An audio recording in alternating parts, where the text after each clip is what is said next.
Welcome to another listen of Where Silence Has Something to Say.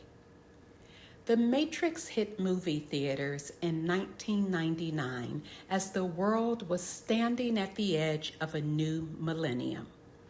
It became the fourth highest grossing film of that year because it touched something in people.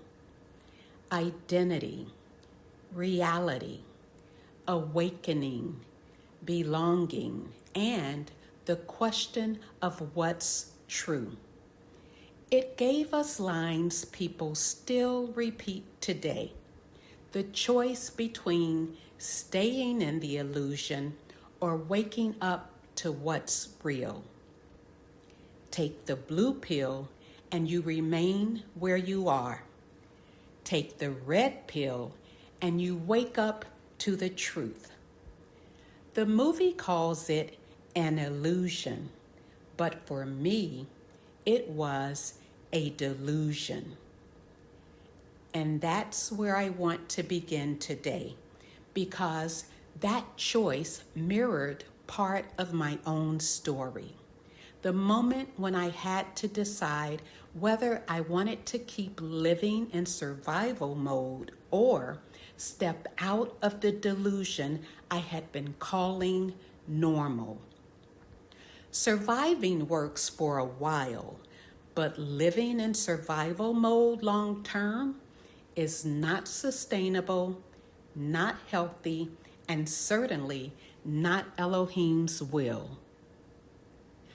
I grew up in a middle-class family that was faithful about attending church. My father was a deacon, and I sang in the choir and served on the youth usher board. But the truth is, I didn't have a real understanding or a real example of what it meant to be a born-again believer, let alone a true disciple of Messiah. But all of that changed on April 3rd, 1984, around 10 p.m. I was robbed of my vehicle at gunpoint, standing at the front door of my home. The gun, pressed just below the ear on the right side of my head, came with a warning. Don't make a sound. Hand over your keys or be killed. And in that moment, I said to God, that's what I called him at that time. If you get me out of this alive, I will serve you the rest of my life. I didn't know it then, but that encounter became the beginning of my way out of bondage and survival mode and into the life he promised in John 10, a life of truth, freedom, and rest. The life that showed me survival was never the goal.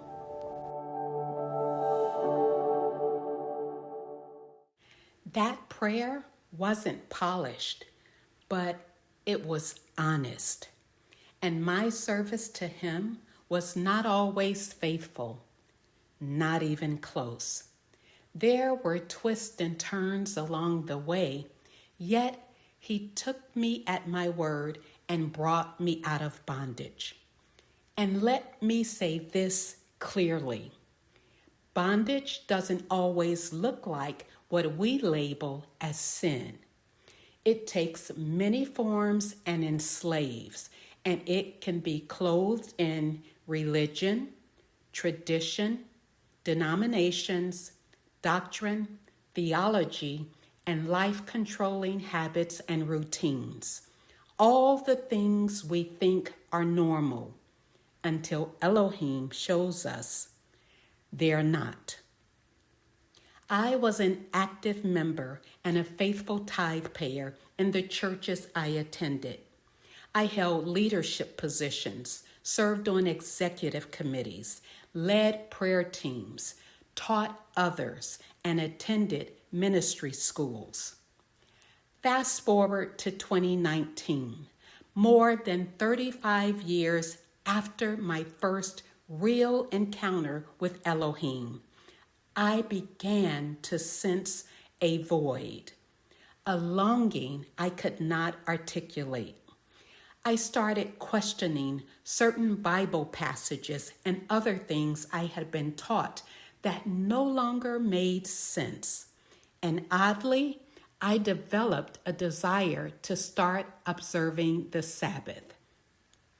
I was taught the Sabbath was Sunday, but Sundays never felt fulfilling or restful.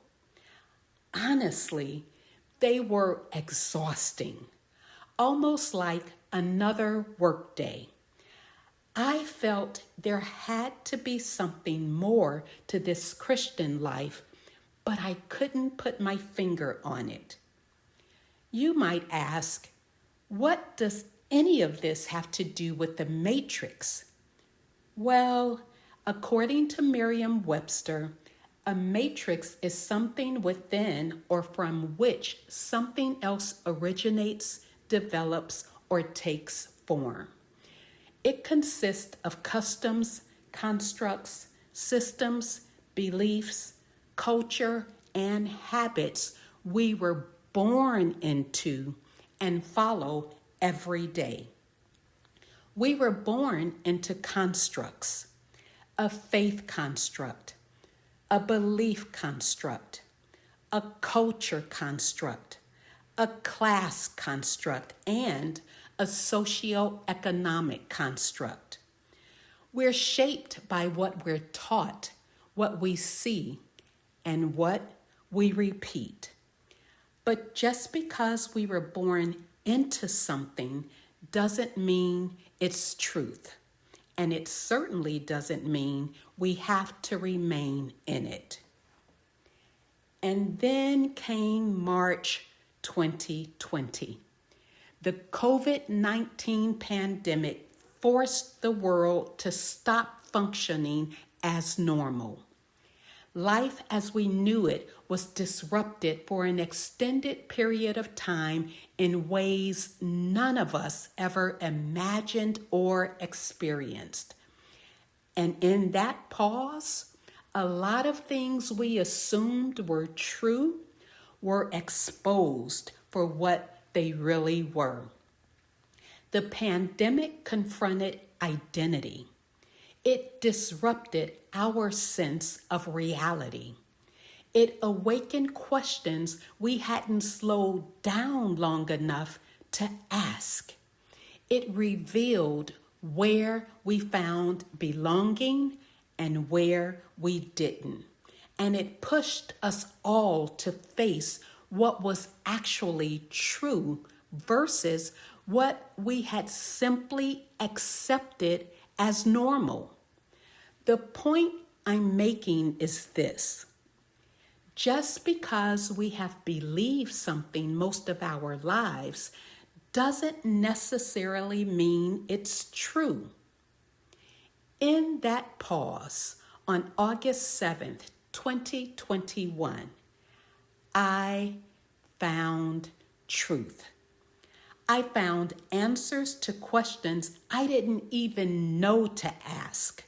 Questions about my identity, my reality, my belonging, my purpose, and even about the Sabbath. All of them was answered in the first 5 books of the Bible, known as the Torah. Now, I know there's a stigma when it comes to the Torah. I had my own assumptions too. I had heard things like, we're under grace, not the law, and the law was for the Jews, and even this, Jesus did away with the law. But I wrestled with all of that because if it were all true, Why do I still see the Torah throughout the New Testament? In books like Mark 2, Romans 10, Colossians 2, Hebrews 4, and Hebrews 10, just to name a few. And why did parts of it remain while other parts seem to be dismissed, like keeping 9 of the 10 commandments in Exodus 20, or quoting the command to love our neighbor as ourselves in Leviticus 19, or even embracing the blessings in Deuteronomy 28. All of these are part of the Torah. That tension is what led me to look again, not through what I had been told, but through what was actually written. And what I began to see changed me. I saw what grace looked like and began to understand that its entire concept is rooted in the Torah. Noah found grace in the eyes of Elohim. Abraham found favor with Elohim and was called his friend. Lot was delivered out of Sodom by Elohim's grace, and Israel was saved in Egypt by the blood of the Lamb, which is grace. And you and I today are saved by that same grace. Over and over again, I saw his mercy, his instruction, and his desire to lead his people into a way of living that reflects his grace. And what shifted for me wasn't just what I understood, it was how I began to live. My pace changed. My awareness changed. My desire to be intentional with how I walked with him deepened. And what once felt exhausting began to feel purposeful. What once felt elusive began to feel obtainable. And for me, one of the most tangible ways that showed up was in observing the Sabbath. Making that micro edit to my weekly routine has been a game changer. I observe Sabbath from sundown Friday to sundown Saturday. And during that time, I step away from the work I'm employed to do and release others from their service to me. It became a set-apart day as commanded in Genesis 2.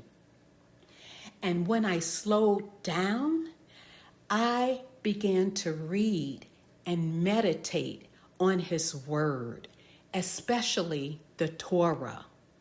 I also watch biblical teachings or engage with others who are also seeking to understand his word more deeply. And oftentimes, it's simply rest, real rest, sleep, stillness, allowing my body to recover, reset, and be restored for the 6 days ahead. It's no longer just a day to be doing something. It's a day to be with him intentionally. And in that set-apart space, and learning how to be with him and silence the noise, this podcast was birthed.